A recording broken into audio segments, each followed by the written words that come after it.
Welcome to the Lamborghini stand at the Geneva Motor Show 2016.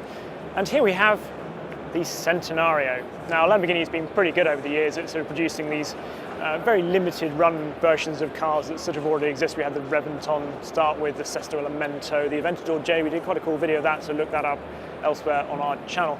This, the Centenario, is designed to celebrate the 100th birthday, what would have been the 100th birthday of Ferruccio Lamborghini, of course, the founder of the company. And yeah, they actually go to town on these cars. It might, some of you, I can understand totally why some of you will not like this car. It is wild in the extreme, but there are actually some lovely details when you start looking at it. The little air intakes to the side of these front lights here, it weighs less than an Aventador SV because, well, it's got a carbon fibre bonnet, carbon fibre doors as opposed to aluminium, and the same with the front fender too. So it's about 15-20 kilos all in, which is, well, it sounds like it's only a 5 kilo saving over an SV, but when we bear in mind some of the other technology that's on this car, it's actually a bigger weight saving overall, if you see what I mean. Other details on the car? Well, the wheels. They're forged and milled aluminium, but then with these carbon fibre blades on them as well, which extract the heat from the big carbon brakes. The engine, well, it's the familiar 6.5 litre naturally aspirated V12 revving to 8,600 RPM and sounding absolutely glorious, I no doubt, as it does so. It's now producing 770 PS, which is 759 brake horsepower, and putting out 509 pounds-foot of torque, which is, shall we say, ample, I think. Around the back of the car, we can see a few more of the glorious details of this. You can see the definition between the matte carbon fibre and the gloss carbon fibre, all naked weave, which is really rather lovely.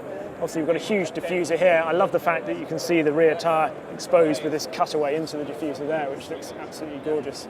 Also, these lights, which are now Lamborghini lighting, it says a nice little script along the top, and if you look from just up here, it looks as though they're floating in these amazing sort of fins coming out the back.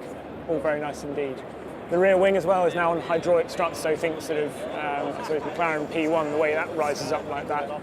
And that obviously adds weight, which is one of the reasons it's obviously weighs sort of effectively less than an SV, but certain bits weigh more than an SV.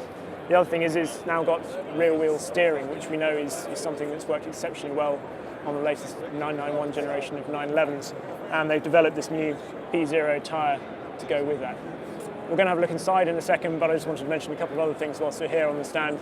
We've got the Avio, which is a Huracan to celebrate what is effectively the Italian version of the red arrows, and you can have it in matte blue, matte grey, I think, and matte green. The matte green one looks really quite, well, military, which could be quite cool. And the Huracan Spider over there has a new interior with the forged carbon fibre, which you might remember from the Sesto Elemento. It kind of looks like, well, camouflaged carbon fibre. It's an acquired taste, I think. So what do you get for your 1.75 million euros plus taxes, of course, inside the Centenario?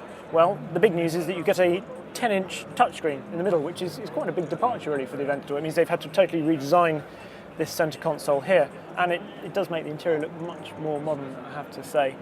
It's yeah, I can only assume they're saying that it won't appear in Aventadors for the moment, but you've got to assume there will be an updated facelifted Aventador at some point, and this will appear because it just, yeah, it lifts the whole interior massively.